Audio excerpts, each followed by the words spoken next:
മൂവാറ്റുപുഴയിലെ ലഹരി സംഘത്തിന്റെ പക്കൽ നിന്നും തോക്ക് പിടികൂടിയിരുന്നു. അപ്പോൾ ഈ തോക്കിന് ലൈസൻസ് ഇല്ല എന്ന കാര്യമാണ്. ലഹരി ഇടപാടിന് സുരക്ഷ ഉറപ്പാക്കാൻ വേണ്ടിയാണ് ഈ തോക്ക് കൈവശം വച്ചിരിക്കുന്നത്.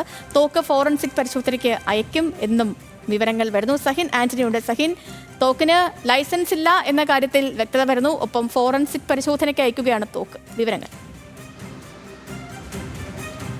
തീർച്ചയായിട്ടും സേതു, ഇന്നലെയാണ് മൂവാറ്റുപുഴയിൽ 3 പേർ പിടിയിലാവുന്നത്. MDMAയും കഞ്ചാവും ഇവരുടെ പക്കൽ നിന്നും പിടിച്ചെടുത്തു. മാത്രമല്ല, ഇവർ സഞ്ചരിച്ചിരുന്ന കാറിൽ ഒരു തോക്കും ഉണ്ടായിരുന്നു എന്നുള്ളതാണ് എക്സൈസിനെ ഞെട്ടിച്ചത്. എന്തായാലും എക്സൈസ് നടത്തിയ പരിശോധനയിൽ പോലീസ് വിവരങ്ങൾ ശേഖരിച്ചപ്പോൾ ഈ തോക്കിന് ലൈസൻസ് ഇല്ല എന്നുള്ളതാണ് മനസ്സിലാക്കാൻ കഴിയുന്നത്. മൂവാറ്റുപുഴ സ്വദേശികളായ ഷാലിമ്, ഹരീഷ്, സജിൻ എന്നീ 3 പേരാണ് പിടിയിലായത്. ഇതിൽ ഹരീഷ് സിനിമാ മേഖലയിൽ അസിസ്റ്റന്റ് ഡയറക്ടറായി ജോലി ചെയ്തിരുന്ന ആളാണെന്ന് മനസ്സിലാക്കാൻ കഴിഞ്ഞു.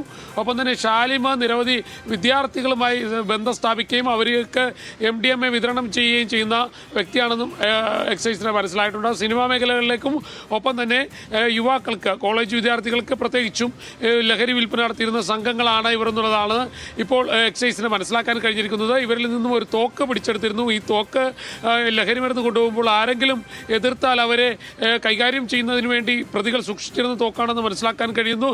അവരെ ഭീഷണിപ്പെടുത്തുന്നതിന് വേണ്ടി സൂക്ഷിച്ചിരുന്ന തോക്കാണെന്ന് മനസ്സിലാക്കാൻ കഴിയുന്നു. എതിർ സംഘത്തിൽപ്പെട്ട ആളുകളെ ഭീഷണിപ്പെടുത്തുന്നതിന് വേണ്ടി ഈ തോക്ക് ഉപയോഗപ്പെടുത്തിയിരുന്നു എന്നുള്ളതാണ് എക്സൈസിന് വ്യക്തമായിരിക്കുന്നത്. എന്തായാലും ഈ തോക്കിന് ലൈസൻസ് ഇല്ല എന്നുള്ളതാണ് ഈ ഘട്ടത്തിൽ മനസ്സിലാക്കുന്നത്.